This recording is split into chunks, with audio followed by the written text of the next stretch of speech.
তারপরে 5টা 6টা 7টা কটা হলো? এখানে 7। এরপর দেখো ওপরে কটা আছে? ওপরে কটা আছে? এটাই 3 মানে 3টে। তারপরে আমরা কি করলাম? আবার নিচে কটা আছে? তাহলে 3, তাহলে দুটো 3 মিলে কটা হলো? 6। তাহলে এখানটা লিখবে 6। তারপরে দেখো এটা কত আছে? এটা কত আছে? 4।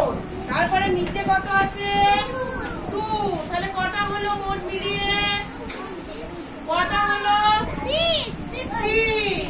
তাহলে হলো 6। এখানে লিখবে তোমরা 6। তারপরে এটা কত আছে? কটা আছে? 4। তার সাথে কটা আছে? তাহলে মোট মিলিয়ে কটা হলো? 9। তাহলে তোমরা সবাই বুঝতে পেরেছো? এবার করতে পারবে?